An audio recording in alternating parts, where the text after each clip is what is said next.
Syekh Ibnu Athaillah As-Sakandari. Al-Hikam pasal 90-92. Al-Bastu dan Al-Qabdu. 90. Allah melapangkan bagimu, supaya kamu tidak selalu dalam kesempitan kot. Dan Allah telah menjadikan kamu sempit supaya kamu tidak hanyut, terlena dalam kelapangan, bast.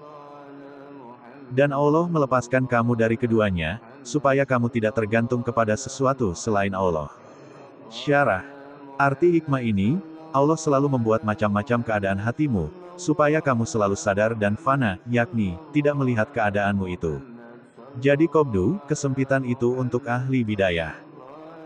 Seumpama tidak ada qabdu tentu tidak bisa melatih, mencegah dari kebiasaan dan kesenangan nafsu. Sedangkan makom bastu, bagi orang yang masuk permulaan futuh, supaya tidak kendor kekuatannya dan anggota badannya bisa digunakan untuk sesuatu yang disenangi yaitu pemberian dari Allah dan tanda-tanda ridho dari Allah.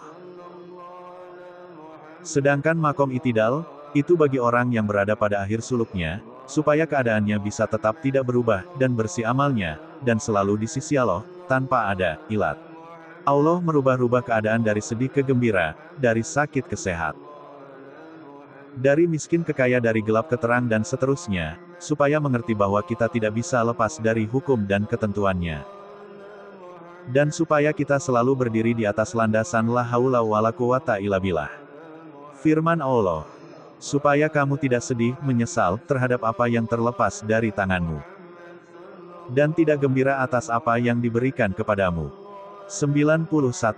Al-Arifun, orang yang marifat billah, jika merasa lapang, itu lebih khawatir takut kepada Allah, daripada jika berada dalam kesempitan. Dan tidak dapat berdiri tegak di batas-batas adab dalam keadaan lapang, bastu, kecuali hanya sedikit sekali. Syarah.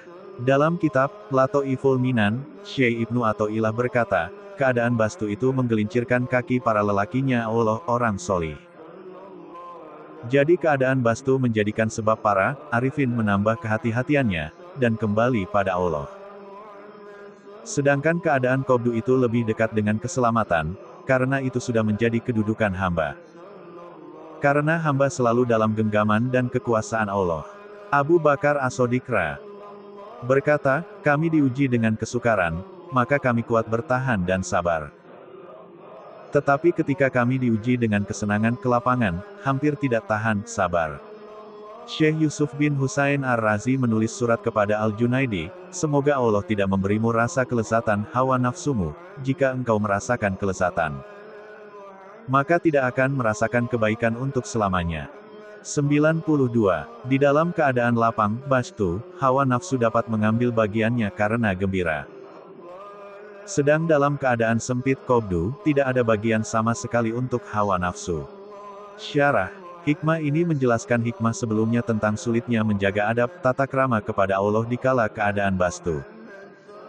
Maka dari itu sedikit sekali orang yang bisa menepati adab kepada Allah dikala bast.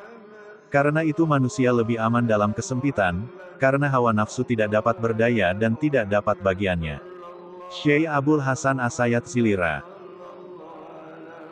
berkata, Al-Qabdu wal Bastu, susah, sedih dan senang dalam hati, itu selalu silih berganti dalam perasaan tiap hamba, bagaikan silih bergantinya siang dan malam, dan sebabnya Qabdu, susahnya hati, itu salah satu dari tiga, karena dosa atau kehilangan dunia.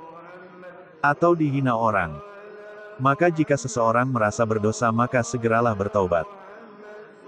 Jika kehilangan dunia, maka harus rela dan menyerahkan kepada hukum Allah. Dan jika dihina orang harus sabar. Dan jagalah dirimu jangan sampai kamu merugikan orang lain. Dan apabila terjadi qot yang tidak diketahui penyebabnya, maka harus tenang dan menyerah kepada Allah. Insya Allah tidak lama akan sirna masa gelap dan berganti dengan terang, ada kalanya terangnya bintang, yaitu ilmu.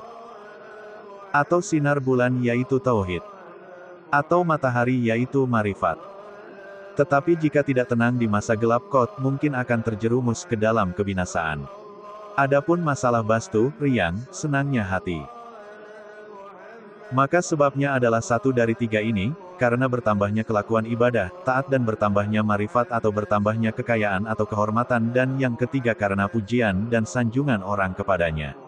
Maka adab seorang hamba, jika merasa bertambah kelakuan ibadahnya dan ilmu marifatnya, harus merasa bahwa itu semata-mata karunia dari Allah, dan berhati-hati jangan sampai merasa bahwa itu dari hasil usahanya sendiri. Dan jika mendapat tambahnya harta dunia, maka ini pula sebagai karunia dari Allah juga, dan harus waspada jangan sampai terkena bahayanya. Adapun jika mendapat pujian dari orang lain kepadamu, maka kehambaanmu harus bersyukur kepada Allah yang telah menutupi kejelekanmu, aibmu, sehingga orang lain hanya melihat kebaikanmu. Bersambung. Pasal 93-94